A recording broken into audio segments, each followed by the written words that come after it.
You know, what's interesting, though, to hear you talk about SAFe in that context is that I think there might be a lot of people watching who, when we talk about Agile Jump the Shark, aren't really distinguishing between Agile and SAFe. That their first entry point into the subject matter was through SAFe, and therefore SAFe is Agile.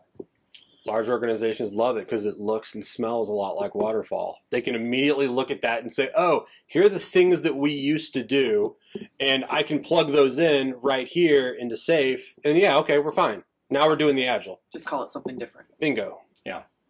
And it makes sense because most people are employed by large organizations.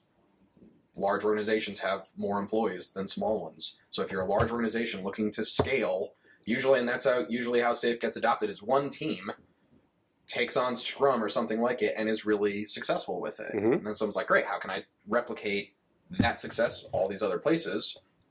Voila, SAFe. Then, when you're one of those employees in the throngs of release trains, that's all you've ever seen. Until you finally get tired of life there and then go to a small place who could actually stand the chance of being Agile. Agile as the adjective, not as the noun. So I don't want to also get caught up in bashing SAFe because it's a tool in the tool belt, and there's pieces of it where I've used it effectively as well. Me too.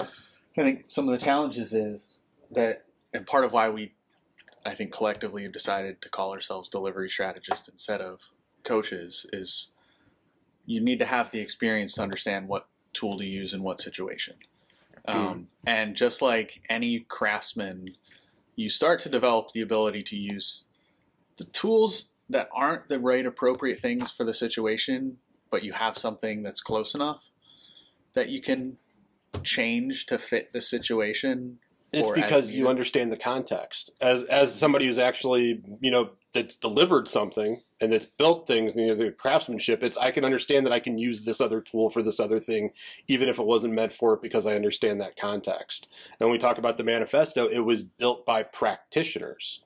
Now we've gotten so far away from the people that are guiding organizations down this Agile path are so far away from actually being practitioners. Like, I find it very difficult to find an Agile coach who's actually had to be responsible for delivering something at any point in their career. Well, the whole by doing it and helping others do it, right, sort of gone by the wayside. Yes.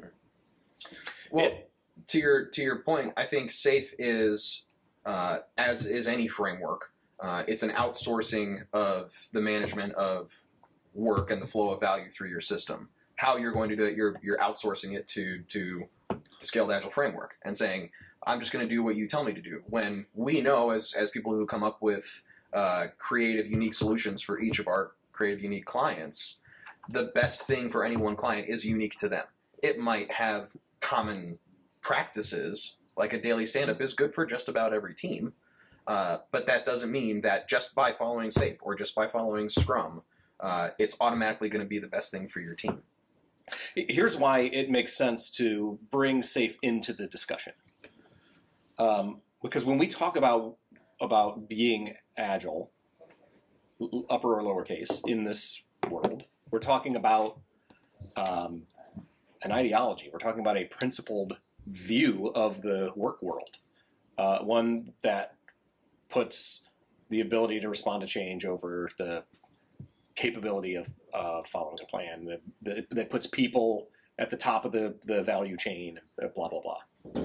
And then SAFe came up with its own list of principles. So kind of by definition, if the definition of Agile is it's a set of values and principles, and SAFe has a separate set of principles, how can it be Agile the way we talk about what Agile is? Well, I don't consider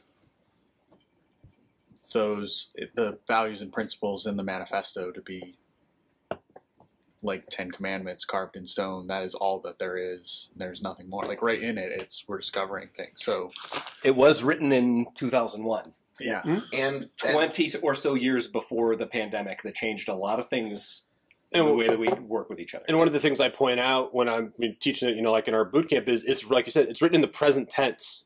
It is we are uncovering. It's like we haven't figured it out. We haven't cracked the nut. This is something that we're still figuring out over time. And it's also specific to software development. And I don't know, when was the last time you actually applied Agile for the first time to a new software development team? Most of the places that are trying to make Agile work for them at this point are not directly developing software that's going out to production every 2 weeks. Most of those places have already figured it out. They've already got some level of I don't know if I'd say figured it out, but they have done Right. something and gotten experience with mainstream versions of it. Mhm. Agreed. Most software teams recognize iterative delivery as a good thing and some way to iterate more often than every 18 or to 24 months.